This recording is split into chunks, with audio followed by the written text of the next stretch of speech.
الحمد لله وكفى والصلاة والسلام على من لا نبي بعده اما بعد فاعوذ بالله من الشیطان الرجیم بسم اللہ الرحمن الرحیم سورہ کہف مکی صورت ہے 110 آیت اور 12 رکوع پر یہ مشتمل ہے۔ مشرکین مکہ نے نبی پاک صلی اللہ علیہ وسلم سے اہل یہود کے کہنے پر 3 سوال کیے، بلکہ روایت میں ہے کہ مشرکین مکہ خود یہودیوں کے پاس آئے اور کہا کہ تم کو ایسی بات بتاؤ کہ ہم محمد سے پوچھیں اور محمد اس میں جو ہے نا ہمیں جواب نہ دے سکیں یا وہ غلط ثابت ہوں۔ تو اہل یہود نے کہا کہ ان سے 3 سوال کرو۔ ایک سوال تو یہ کرو کہ وہ جو غار میں جانے والے لوگ تھے ان کا کیا واقعہ ہے، اور دوسرا سوال کرو روح کے بارے میں کہ روح کی حقیقت کیا ہے، اور تیسرا سوال کرو ذوالقرنین کے بارے میں کہ وہ بادشاہ جس نے ساری دنیا کا سفر کیا اس کا معاملہ کیا ہے۔ اور پھر اہل یہود نے یہ بھی کہا نہ تو سب کا جواب دیں گے نہ سب کا انکار کریں گے، اگر نبی ہوں گے تو بعض سوال کا جواب ملے گا اور بعض کا نہیں ملے گا۔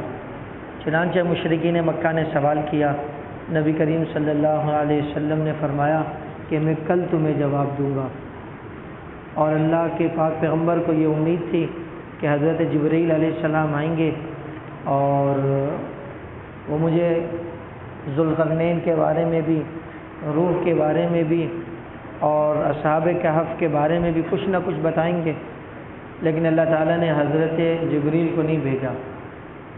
تو نے دوسرے دن مشرکین نے کہا کہ ہاں بھائی جواب، کہا کہ کل بتاؤں گا۔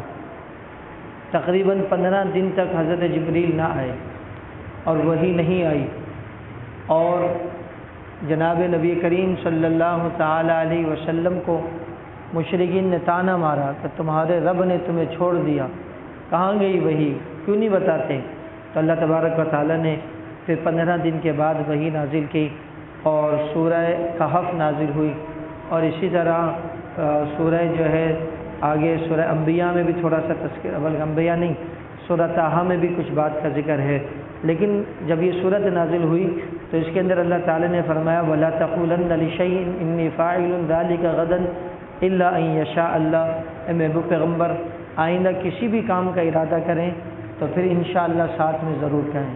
یہ امت کو سبق دینا مقصود تھا کہ مستقبل کے حوالے سے کوئی بھی منصوبہ جائز بنائے تو انشاءاللہ کریں۔ انشاءاللہ معنی کیا ہے؟ اگر اللہ نے چاہا۔ تو جب اللہ کے اوپر مسئلے کو چھوڑیں گے تو انشاءاللہ العزیز اللہ ہماری چاہت کے مطابق پورا کر دیں گے، لیکن اگر اپنی چاہت پہ چھوڑیں گے تو اللہ کہتا ہے تمہاری چاہت سے کچھ ہوتا ہے تو کر کے دکھا دو، پھر آدمی کے کام ادھورے رہ جاتے ہیں۔ اس لیے آئندہ آنے والے معاملات میں انشاءاللہ کہنا چاہیے۔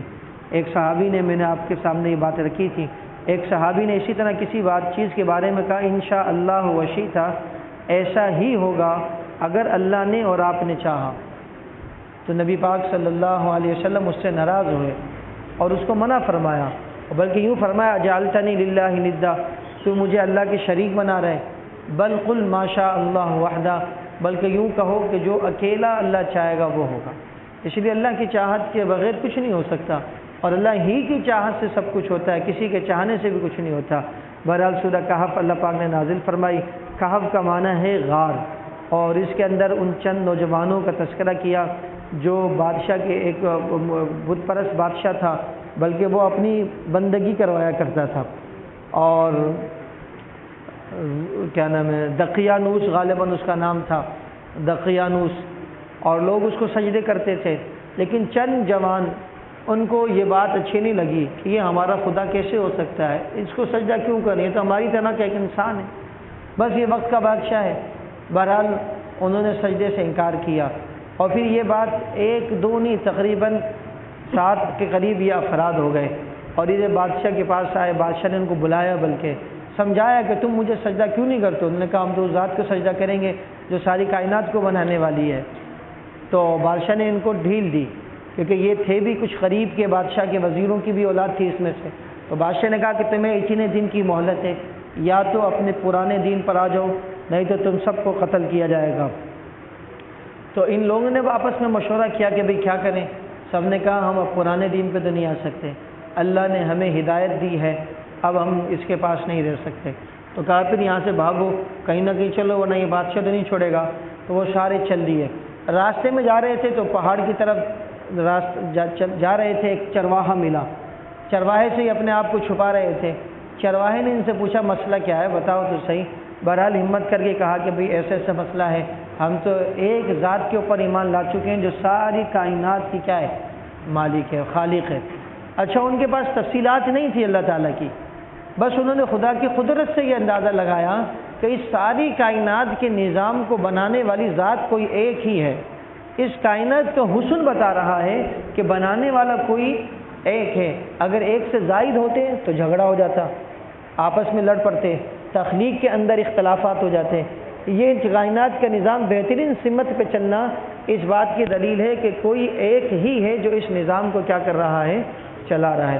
بہرحال اس چرواہے نے جب یہ بات سنی تو اس نے کہا کہ میں بھی تو ایک خدا کا قائل ہوں، میں بھی تمہارے ساتھ چلتا ہوں، میں بھی اب اس بادشاہ کی حکومت میں نہیں رہ سکتا۔ تو پہلے وہ 6 تھے کم و بیش، اب یہ 7واں بھی ان کے ساتھ ملا اور یہ آگے چلے گئے۔ اب یہ چرواہے کی بکریاں وغیرہ تو وہیں رہ گئیں، لیکن کتا اس کے پیچھے پیچھے آیا۔ کتا جو بکریوں کی حفاظت کے لیے، ریوڑ کو سنبھالنے کے لیے تھا، وہ پیچھے پیچھے آیا۔ کئی دفعہ کتے کو بھگایا، لیکن کتا آپ جانتے ہیں وہ مالک کے ساتھ ہل جاتا ہے، تو وہ چلے گئے آگے، غار میں گئے، تھک گئے تھے، کہا تھوڑی دیر آرام کرتے ہیں۔ آرام کرنے کے لیے بس وہاں لیٹے اور اللہ پاک نے ان کو سلا دیا۔ اللہ تعالیٰ فرماتا ہے میں نے ان کو 309 سال سلایا۔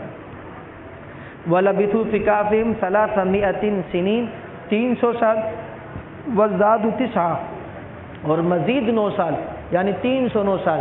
بعض حضرات تو فرماتے ہیں 309 سال ہی سوئے تھے یہ لوگ، اور بعض علماء فرماتے ہیں کہ 300 سال ہیں شمسی کے اعتبار سے اور 309 سال ہیں چاند کے حساب سے۔ بہرحال یہ 309 سال سوئے۔ اچھا پھر اللہ تعالیٰ قرآن میں ذکر کر رہا ہے کہ ہم ان کو کروٹ بھی دیتے تھے، وَنُقَلِّبُهُمْ ذَاتَ الْيَمِينِ وَذَاتَ الشِّمَالِ، جیسے کہ سونے والا آدمی کروٹ بدلتا ہے، کیونکہ اگر ایک ہی جسم پر 309 سال رہتے تو پھر ظاہر سی بات ہے مٹی جسم کھا لیتی، یہ جسم گلنا شروع ہو جاتا، یہاں نشان پڑ جاتا، تو اللہ پاک نے جسم کو بھی نہیں نقصان پہنچانے دیا۔ اور جو کتا تھا، یہ لوگ غار میں بیٹھے تو کتے نے پہلے تو افراد آ گئے، پھر کتا آیا تو کتا غار کی طرف منہ کر کے بیٹھ گیا، اور جیسے کتے کا انداز ہوتا ہے وَكَلْبُهُمْ بَاسِطٌ ذِرَاعَيْهِ بِالْوَصِيدِ، اللہ کہتا ہے کہ اس نے جو ہے نا اپنے بازو دروازے کی طرف، چوکھٹ کی طرف پھیلائے ہوئے تھے اور ایسے اپنے سر کو اس پہ رکھا جیسے کتے سوتے ہیں۔ اللہ نے کتے کو بھی سلایا، اور کتا بھی باقاعدہ ان کے ساتھ کیا لیتا تھا، کرمٹے لیتا تھا۔ اور 309 سال یہ انسان اور یہ کتا، اور یہ بالکل صحیح سلامت ہوئے۔ صبح کے وقت غار میں پہنچے تھے، اور جب 309 سال کے بعد اٹھے تو وہ شام کا وقت تھا۔ اب بیدار ہونے کے بعد یہ آپس میں سوچنے لگے یار کتنی دیر ہو گئی ہمیں یہاں سوئے ہوئے، باہر موسم دیکھ کے کہہ رہے ہیں یار 1 دن سوئے ہوں گے۔ دوسرے نے کہا ابھی تو 1 دن بھی نہیں ہوا بھائی، صبح کے ساتھ تو ٹائم تھا، اب تو شام کا سا وقت ہو رہا ہے۔ لیکن ان کو یہ نہیں پتا کہ جب آئے تھے وہ 309 سال کی پہلی کی صبح تھی، اور آج جب اٹھے ہیں یہ 309 سال کے بعد کی شام۔ بہرحال یہ اٹھے، اب ان کو بھوک نے ستایا اور انہوں نے کہا کہ کوئی ایک بندہ جائے، باہر جائے اور وہ وہاں سے ہمارے لیے کوئی پاک اور صاف ستھری چیز کیا لے کر آئے، کھانے کے لیے لے کر آئے۔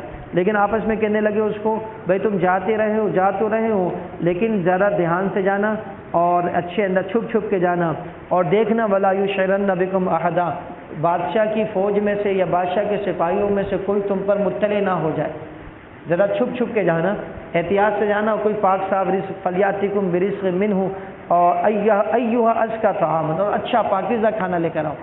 بہرحال یہ لینے چلے گیا۔ اب جب یہ پہاڑ سے نیچے کی طرف اترا ہے تو اس کو شہری بدلا ہوا نظر آ رہا ہے۔ 350 سال میں تو ترقیاں ہو جاتی ہیں نا، جگہیں کیا سے کیا بن جاتی ہیں، سڑکیں تبدیل ہو جاتی ہیں، اور افرادی جو ان کی ثقافت ہوتی ہے 300 سال میں تو وہ بھی کافی کچھ بدل چکی ہوتی ہے۔ اب یہ بہرحال دیکھ رہا ہے یہ لوگ بڑے عجیب و غریب ہیں، یہ عمارتیں بڑی عجیب و غریب ہے، اور اس کی طرف جس کی نگاہ پڑی وہ اس کو تعجب سے دیکھ رہے ہیں، یار یہ آدمی بڑا عجیب ہے، اس نے عجیب و غریب کپڑے پہنے ہوا ہے، اس نے نہیں سمجھے کپڑے پہنے ہوئے اس نے۔ تو بہرحال یہ ایک دکاندار پہ گیا، اس سے اس نے کھانے پینے کی چیز لی اور وہ اپنا سکہ نکالا، جو پیسے تھے وہ تو 309 سال پرانے تھے، اور 309 سال کے بعد تو کرنسی بھی کیا ہو چکی تھی، تبدیل ہو چکی تھی۔ اس نے جب کرنسی دیکھی اس کو دیکھا، بہرحال اس نے مخبری کر دی کہ بھائی اس کے پاس کہیں نہ کہیں سے خزانہ ہاتھ آیا ہے۔ اب بادشاہ کے کارندے پہنچے، سمجھ آ رہی بات نہیں آ رہی ہے، تو اب پیچھے پیچھے جب آئے تو غار کے اندر ان سب سے اس وقت کے بادشاہ کی ملاقات ہوئی، اور اس وقت کا جو بادشاہ تھا بئیدسوس اس طرح کوئی نام تھا اس کا، بئیدوسیس نام تھا اس کا، اور وہ بادشاہ مسلمان تھا۔ اور پہلے جس بادشاہ کے پاس جب یہ تھے وہ تھے کافر، بت پرست بادشاہ تھا، اور اس بادشاہ نے ان آدمیوں کے غائب ہونے پر اس نے اپنے طور پہ تشہیر بھی کی تھی، یار وہ کہاں گئے ان کو پکڑو۔ نہ ملنے پر اس نے ان کے نام کچھ تختی وغیرہ پہ لکھ کر اپنے میں جو بادشاہوں کی جگہیں ہوتی ہیں خزانہ کے لوگ وہاں اس نے محفوظ کرائے تھے کہ یہ لوگ کبھی بھی آئیں گے تو یہ مجرم ہیں۔ اب وہ جو بئیدسوس بادشاہ تھا، بئیدوسیس بادشاہ، اس نے بھی اپنے بادشاہی جو خزانوں میں چلی آ رہی ہے تختی پڑی تھی۔ اب جب تھوڑی سی تحقیق ہوئی تو پتہ لگا ہو یہ تو وہ لوگ ہیں جو اس وقت کبھی بھاگے تھے، اور اس زمانے کے اندر بھی بت پرست بھی موجود تھے، اور جھگڑا چل رہا تھا ان کا آپس میں کہ مرنے کے بعد دوبارہ اٹھ سکتے ہیں یا نہیں اٹھ سکتے۔ جب ان کو دیکھا تو کافر اور مسلمان سب متفق ہو گئے کہ اللہ تعالیٰ چاہے تو جسم سڑتا نہیں ہے، دوبارہ بھی اٹھا سکتا ہے۔ نہیں سمجھ آ رہی بات؟ بہرحال پھر اس وقت کے بادشاہ نے کہا آپ کوئی پریشانی کی ضرورت نہیں، آپ آ جائیں، آپ کھل کے رہیں، آپ اپنے اس حیت وغیرہ کو تبدیل کریں۔ تو انہوں نے کہا کہ بھئی ہمیں یہیں چھوڑ دو، ہم یہیں رہنا چاہتے ہیں، ہمیں یہیں چھوڑ دو، ہم یہیں رہنا چاہتے ہیں۔ تو بہرحال بادشاہ کے کافی کہنے پہ بھی یہ لوگ غار سے نیچے اترنے کے لیے تیار نہیں ہوئے۔ انہوں نے کہا اچھا آپ چلو ہم آتے ہیں۔ بس یہ آ گئے، اور اس کے بعد ان غار والوں کے ساتھ کیا ہوا، قرآن یہ کہتا ہے کہ اسی غار کے اوپر ان کی باقیات کے پاس عمارت بنانے کا اختلاف ہو گیا۔ جو کافر لوگ تھے وہ تو یہ کہہ رہے تھے کہ ابنو علیہم بنیانن، کوئی عالی شان عمارت بناؤ، اور جو دوسرے تھے مسلمان وہ کہتے تھے لنتخذن علیہم مسجدا، ہم یہاں پر مسجد بنائیں گے۔ تو اس سے یہ پتہ لگتا ہے، مفسرین نے فرمایا کہ بادشاہ وغیرہ سارے آ گئے، پھر یہ ایک دو دن میں جب دوبارہ نیچے نہیں آئے تو پھر ان کی طرف پیغام بھیجانے کے لیے بھیجا، تو پتہ چلا یہ سارے کے سارے اب مر چکے تھے، اب ان کو اپنی موت آ گئی۔ اب جو سوئے ہیں تو پھر سچی مچی کے کیا ہو گئے، سو گئے، موت آ گئی ان کو۔ اب یہاں پر اشکال ہوا کہ ان کی یہاں پر قبر یہی چھوڑ دی جائے اور یہاں پر کیا کیا جائے، تو انہوں نے کہا کہ کوئی اچھی عمارت بناؤ، کوئی قلعہ بناؤ، کوئی خوبصورت سی عبادت خانہ بناؤ جہاں سے لوگ آئیں۔ وہ تو بت پرستی کی طرف لے کے جانا چاہ رہے تھے، لیکن مسلمانوں نے کہا ہم یہاں کیا بنائیں گے، مسجد بنائیں گے۔ اور اللہ کہتا ہے قال الذین غلبوا علی امرہم، یہ غالب تھے، یعنی انہی کی حکومت، انہی کی کیا تھی، بادشاہ تھی، تو لہذا وہاں پر کیا بنائی گئی، مسجد بنائی گئی، اور یہ یہاں پر اسی طرح پوشیدہ رہے، اور آج تک ان کے بارے میں پھر تاریخ کا نہیں پتہ کیا ہوا۔ آج معاشرے کے اندر ایسی غاریں ملی ہیں جہاں پر انسان کی یہ ہڈیاں بھی موجود ہیں، اور ایک کتے کی ہڈیاں بھی کیا ہیں، موجود ہیں۔ یہ اردن کی طرف شیخ الاسلام حضرت مولانا مفتی تقی عثمانی صاحب دامت برکاتہ العالیہ نے کتاب لکھی دنیا میرے آگے، اس میں اس کا تذکرہ کیا ہے انہوں نے۔ وہ فرماتے ہیں کہ میں نے اس غار کو دیکھا بھی ہے اور اس کے اندر یہ باقیات بھی دیکھی ہیں، لیکن شیخ الاسلام صاحب رحمۃ اللہ دامت برکاتہ العالیہ بھی فرماتے ہیں کہ اتھینٹک بات نہیں ہو سکتی کہ یہ وہی ہیں۔ اس طرح کی اور غاریں بھی دوسری جگہوں پہ بھی متعارف رہی ہیں سابقہ کسی زمانوں میں، لہٰذا اب کچھ نہیں کہہ سکتے۔ بہرحال ابھی مشہور یہی ہے کہ یہی غار لوگ آتے بھی ہیں، وہاں پر باقاعدہ باقیات بھی ہیں، لیکن قرآن مجید فرقان حمید نے یہاں پر اس کے بارے میں یہ بات بتلائی ہے، لَوِ اطَّلَعْتَ عَلَيْهِمْ لَوَلَّيْتَ مِنْهُمْ فِرَارًا وَلَمُلِئْتَ مِنْهُمْ رُعْبًا۔ آپ غار میں نبی نہیں جا سکتے، اگر آپ ان کی غار میں جائیں تو آپ پر رعب طاری ہو جائے گا، اور آپ وہاں سے فوراً کیا ہو جائیں گے، واپس روانہ ہو جائیں گے، آپ وہاں قرار نہیں پکڑ سکتے۔ تو اس آیت سے بعض علماء یہی فرماتے ہیں کہ یہ جو غار ہے وہ غار نہیں ہے، کیونکہ جو اصل غار ہے جہاں پہ اصحاب کہف ہیں، نبی پاک صلی اللہ علیہ وسلم کو قرآن نے کہا کہ آپ پہ بھی رعب طاری ہو جائے گا اور آپ اس غار پہ ٹھہر نہیں سکتے۔ حضرت امیر معاویہ رضی اللہ تعالیٰ عنہ کے زمانے خلافت میں ایک جہاز بھٹک کر اس طرف آ گیا تھا، یعنی بحری جہاز تھا، تو ان کو وہاں کے مقامی لوگوں نے بتایا کہ اس طرح کی غار یہ آگے ہے، اس طرح کی غار یہ آگے ہے، اور یہاں پر مشہور ہے کہ اصحاب کہف غار یہی ہے، تو ان لوگوں نے اجازت چاہی، لیکن حضرت امیر معاویہ رضی اللہ تعالیٰ عنہ تھے غالباً، انہوں نے کہا کہ دیکھو تم وہاں نہ جاؤ، تم وہاں نہیں جا سکتے۔ بہرحال یہ انہوں نے کہا آپ ہمیں اجازت تو دیں، ہم دیکھتے ہیں۔ تو یہ جب جانے لگے تو ان کی کشتی میں ایسا بھنور آیا کہ اس غار تک اپنے آپ کو روک، یعنی کیا ہوتا ہے وہ اس کے صحرا تک بھی نہیں پہنچ پائے اور واپس وہاں سے آ گئے، ایسی آب و ہوا مخالف ہوئی۔ تو اس واقعے سے بھی علماء نے یہی استدلال کیا ہے کہ اصحاب کہف کی اصل غار کہاں ہے، وہ پوشیدہ ہے، اور اللہ تعالیٰ نے اس علاقے میں ایک قدرتی ایک رعب رکھا ہوا ہے کہ کوئی وہاں پہ پہنچ نہیں پاتا، کوئی نہ کوئی مسئلہ ہو جاتا ہے کہ لوگ آگے پیچھے ہو جاتے ہیں۔ بہرحال یہ واقعہ اللہ نے یہاں ذکر کیا، ایک تو یہ ہو گیا ان کے سوال کا ایک جواب ہو گیا، دوسرا اللہ پاک نے مجھے اور آپ کو عقیدہ سمجھایا ہے۔ عقیدہ یہ سمجھایا کہ زمین کو مٹی، جسم کو مٹی نہیں کھاتی، مٹی جو جسم کو کھاتی ہے تو وہ اللہ کا حکم ہوتا ہے۔ اللہ تعالیٰ اگر حکم دے تو مٹی نقصان پہنچا سکتی ہے، اور اگر اللہ حکم نہ دے تو مٹی نقصان نہیں پہنچا سکتی۔ اور نبی کریم صلی اللہ علیہ وسلم نے یہ بات بیان فرمائی کہ اللہ تعالیٰ نے انبیاء کے جسم کو مٹی پر حرام کر دیا۔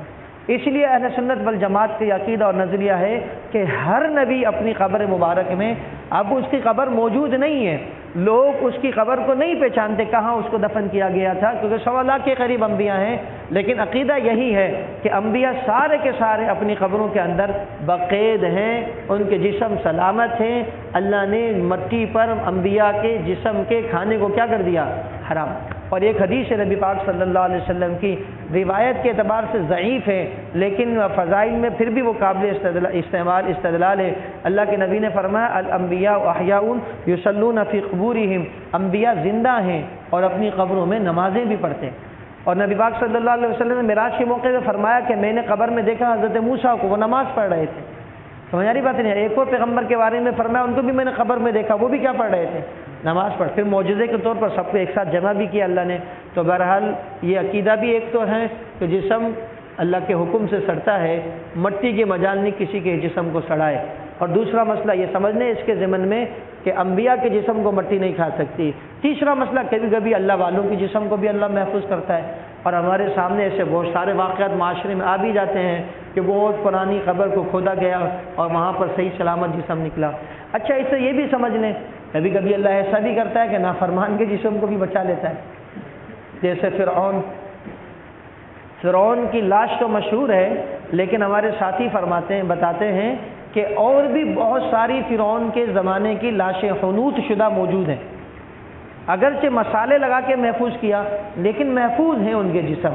سمجھ آ رہی بات نہیں آ رہی ہے؟ تو بہرحال ہر آدمی کا جسم سلامت رہنا اس بات کی علامت نہیں ہے کہ یہ اللہ والا ہے، اور کسی کے جسم کا مٹی سے مل جانا بھی اس بات کی علامت نہیں کہ یہ گناہ گار ہے۔ یہ اللہ تعالیٰ کے فیصلے ہیں کس کے جسم کو سلامت رکھنا ہے، کس کے جسم کو سلامت نہیں رکھنا۔ عام طور پہ یہی ہوتا ہے کہ جسم مٹی میں کیا ہوتا ہے؟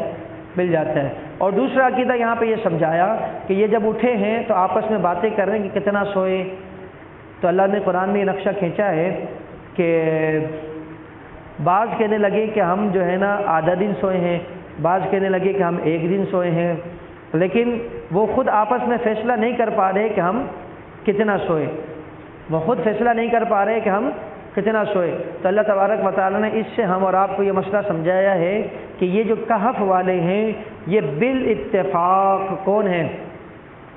اللہ کے ولی ہیں۔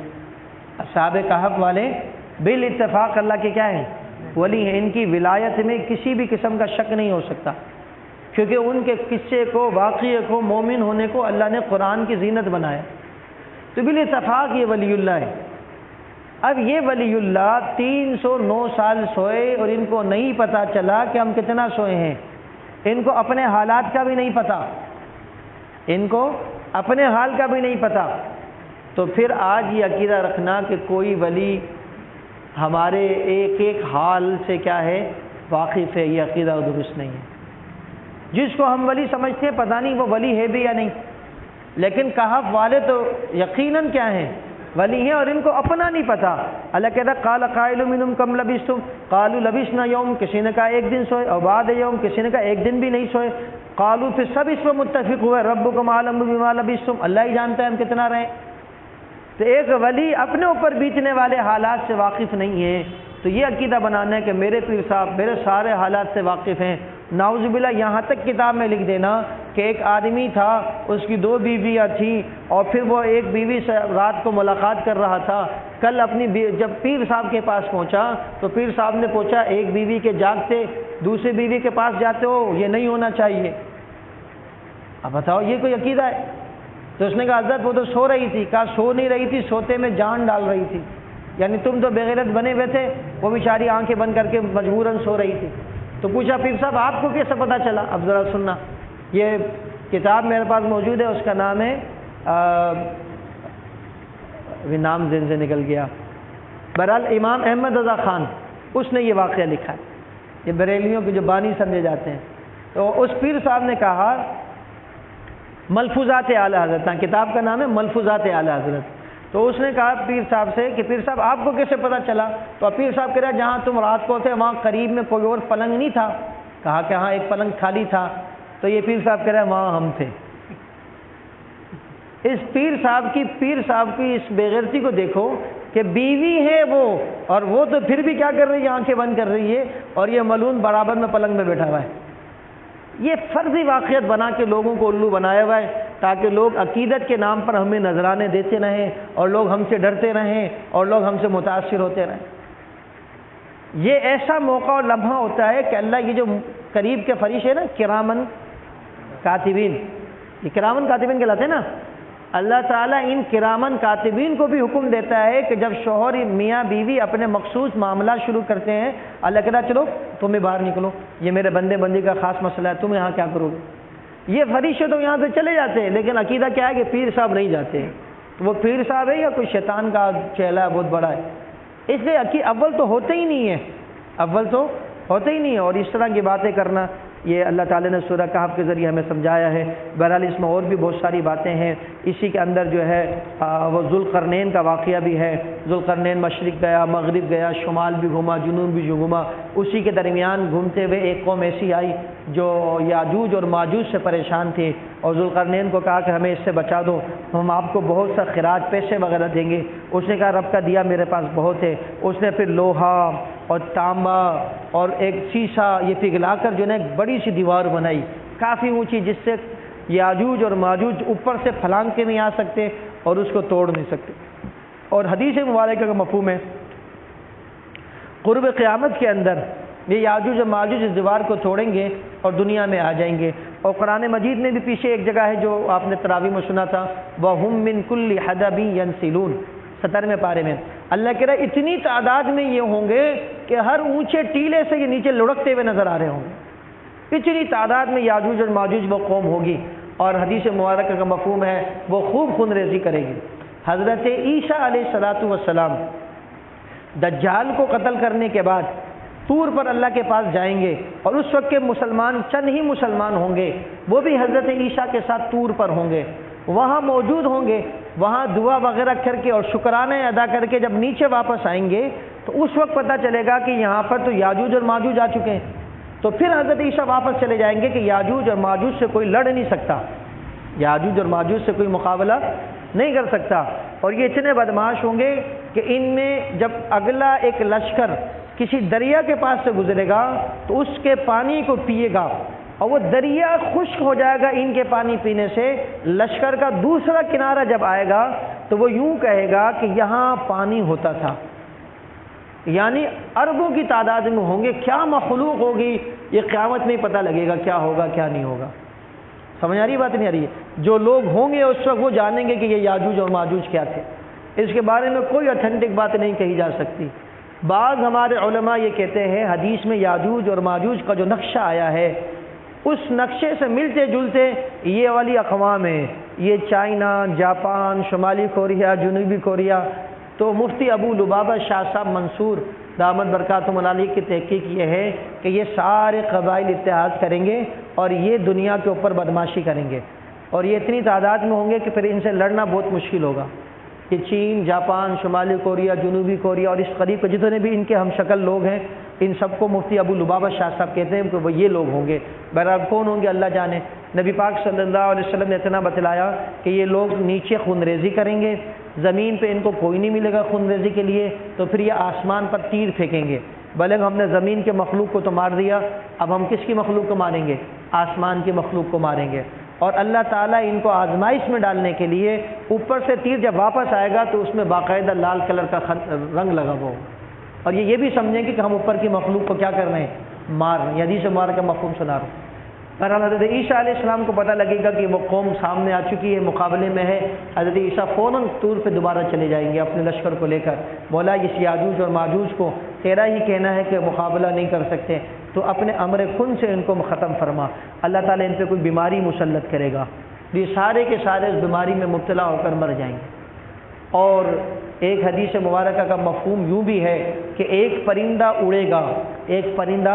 اڑے گا اور وہ نیچے یعنی ٹھہرنا چاہے گا کہ میں نیچے جا کے قیام کروں، تو اس کو لاشیں اتنی ملیں گی اور ان کی بو کی وجہ سے وہ نیچے لینڈ نہیں کر سکے گا۔ سمجھ رہی بات نہیں آ رہی؟ اتنا فتنہ اور فساد ہوگا کہ عمارتیں تباہ ہو چکی ہوں گی، اس کو کوئی جگہ نہیں ملے گی جہاں پر وہ تھوڑی دیر کے لیے کیا ہو جائے، اتر جائے۔ اور پھر فرمایا آخر تھک ہار کر کمزور ہو کر مر کر نیچے گرے گا تو بھی لاش پہ ہی گرے گا جا کر۔ اتنی خونریزی ہونی ہے زمین کے اوپر۔ اب اللہ عالم یہ ہم انسانوں کی اولادیں ہوں گی، یاجوج ماجوج بھی ہوں گے، کیا ہوں گے؟ بہرحال نبی پاک صلی اللہ علیہ وسلم نے فرمایا اس فتنے سے بچنے کے لیے سورہ کہف کی تلاوت کرو۔ دجال کے فتنے اور اس فتنے سے بچنے کے لیے کس کی تلاوت کرو؟ سورہ کہف کی۔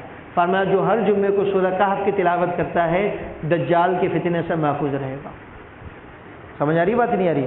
اور نبی کریم صلی اللہ علیہ وسلم فرمایا اگر پوری نہیں پڑھ سکتے ہو تو شروع کی 10 آیتیں اور آخری کی 10 آیتیں، پہلا رکوع اور آخری رکوع صبح اور شام پڑھ لو، پہلا اور آخری رکوع صبح اور شام، تو وہ بھی دجال کے فتنے سے بچے گا۔ تو بات یہ ہے کہ دجال وہ بھی بہت بڑا فتنہ ہوگا، اور دجال کے فتنے سے ہی پھر یہ جو چیزیں شروع ہوں گی، اور پھر یاجوج ماجوج، اور پھر حضرت عیسیٰ جب آئیں گے تو بدبو کی وجہ سے حضرت عیسیٰ کا پھر رہنا ممکن نہیں ہوگا، مسلمانوں کا بھی پھر دوبارہ طور پہ چلے جائیں گے، اور پھر اللہ سے کہیں گے مولا اس بدبو کا مسئلہ بھی تو حل کر، اتنی ساری لاشوں کا کیا کیا جائے؟ تو پھر اللہ تبارک و تعالیٰ ایک روایت میں یہ ہے کہ اللہ تعالیٰ ایک ہوا چلائے گا، اور وہ ہوا ان سب کی لاشوں کو اٹھا کر اللہ کے خزانوں میں سے کسی خزانے میں لے جائے گی، اللہ کے خزانوں میں سے کسی خزانے میں وہ اس کو غائب کر دیا جائے گا۔ پھر بارش ہوگی اور زمین کو اللہ دھو کے پاک اور صاف کر دے گا۔ پھر اس کے بعد عدل کا انصاف ہوگا، دور دورہ ہوگا، کوئی ایک بھی کافر نہیں ہوگا۔ حضرت عیسیٰ علیہ السلام کی شادی بھی ہوگی، آپ کی اولاد بھی ہوگی۔ ایک روایت میں کہ آپ 7 سال حیات رہیں گے، 7 سال آپ دنیا میں حیات رہیں گے۔ پہلے گئے تھے تو بغیر شادی کے گئے تھے، اب آپ کی باقاعدہ شادی بھی ہوگی، اولاد بھی ہوں گی۔